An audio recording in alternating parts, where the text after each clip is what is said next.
नमस्ते साहब। नमस्कार। साहब ये मेरी छोटी बहन है। हम दोनों लखनऊ से आए थे, दिल्ली आए थे काम की तलाश में। पर दिल्ली आते ही मेरा बैग चोरी हो गया। अब ना हमारे पास पैसे हैं, ना खाने के लिए कुछ है।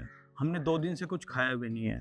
तो साहब हो सके तो हमारी थोड़ी सी मदद कर दो। ये काम कब से कर रहे हैं? साहब काम कर नहीं रहे हैं, हम लोग काम की तलाश में दिल्ली आए थे। नहीं नहीं, मैं ये बोल रहा हूँ, ये धोखाधड़ी, फ्रॉड, स्कैम का काम कब से कर रहे हो? देखो, मैं सिक्योरिटी गार्ड हूँ और दिन में यहाँ पर 5-7 इंसान तो तुम्हारे जैसे आ ही जाते हैं, जिनको कभी पटना जाना होता है, लखनऊ जाना होता है, कानपुर जाना होता है, उनकी सामान चोरी हो जाती है।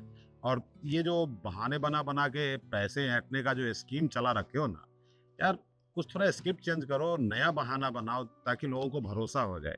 देखो, अच्छे परिवार के लग रहे हो, मेहनत करके पैसे कमाओ।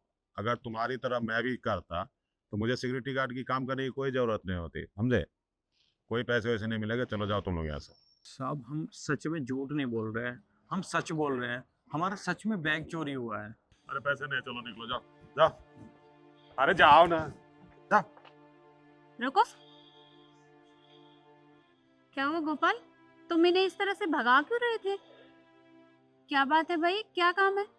अब मेम साहब ये मेरी बहन है। हम दोनों लखनऊ से आए थे दिल्ली काम की तलाश में। और मेम साहब दिल्ली आते ही मेरा बैग चोरी हो गया।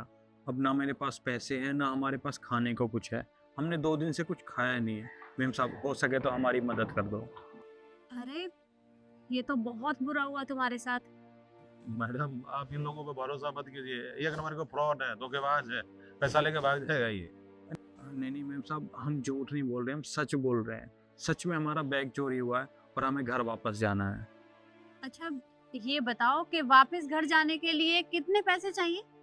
मेम साहब हम दोनों रोडवेज से चले जाएंगे, बस 350 रुपये चाहिए हमें।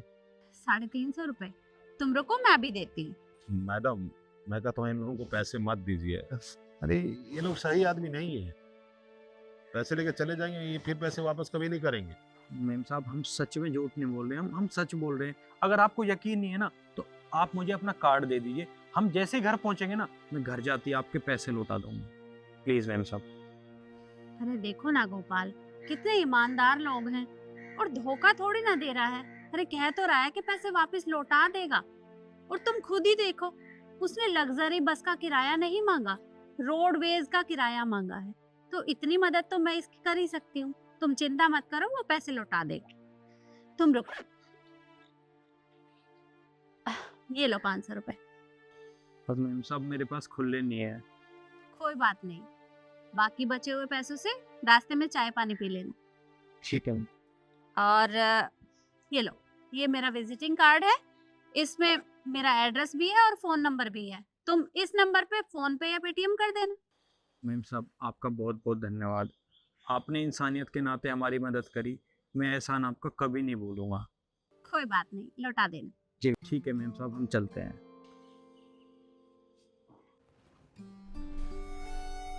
मैडम, ये आप बिल्कुल अच्छा नहीं किया, आपका पैसा कभी नहीं देगा। अरे गोपाल, तुम तो खामा चिंता कर रहे हो। भले लोग हैं और हो जाती है चोरी, वापस लौटा देंगे। और तुम खुद ही सोचो, अरे इंसानियत के नाते मैं उनकी इतनी मदद तो कर ही सकती हूँ। क्या हुआ? चलिए मैडम, भगवान करे कि आपका इंसानियत पे विश्वास बना रहे। अच्छा, मैं घर जा रही हूँ, तुम अंदर सब कुछ चेक करके तुम भी चले जाना।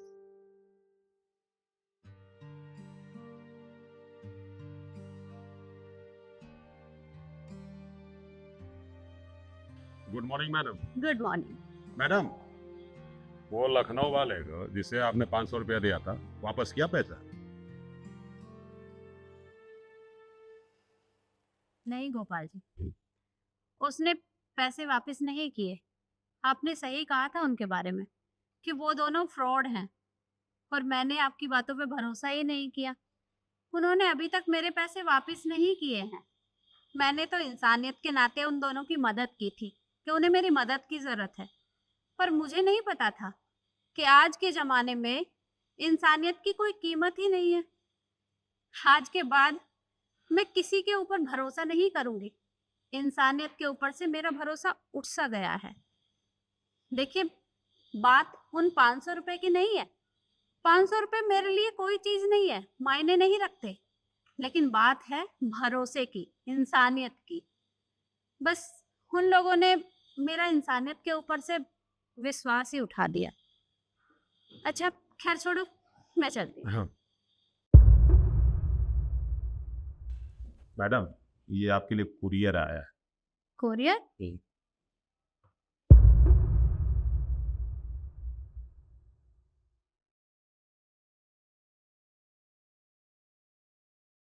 पैसे?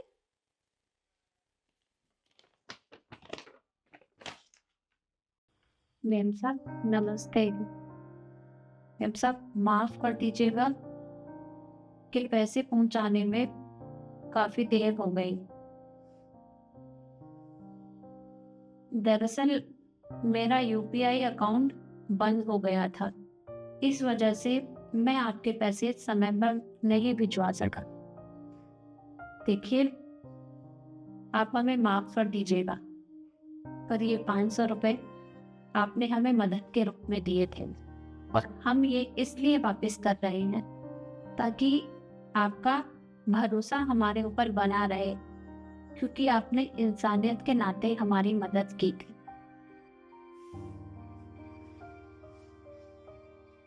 पर मेम साहब, आज के जमाने में भी आप जैसे लोग हैं जो हम जैसे लोगों की इतनी मदद करते हैं। आपका बहुत बहुत धन्यवाद। माफी चाहता हूँ कि पैसे पहुँचाने में थोड़ी देर हो गई, पर आपने जो कार्ड हमें दिया था उसमें आपका एड्रेस था, इस वजह से मैंने कोरियर के द्वारा आपके पैसे पहुंचा दिए। हमें माफ कर दीजिए। देखा गोपाल जी, उन लोगों ने कोरियर के जरिए ये पैसे पहुंचा दिए। मैं तो खामखा ये सोच रही थी कि वो मेरे पैसे लेकर भाग जाए, पर आज भी इंसानियत जिंदा है। जी बात, आपका विश्वास बिल्कुल सही था। मैं ही गलत साबित हो गया यहाँ। खैर कोई बात नहीं, आप भी अपनी जगह बिल्कुल ठीक थे, क्योंकि हर कोई एक जैसा नहीं होता। अब जाइए, आप अपना काम। ठीक।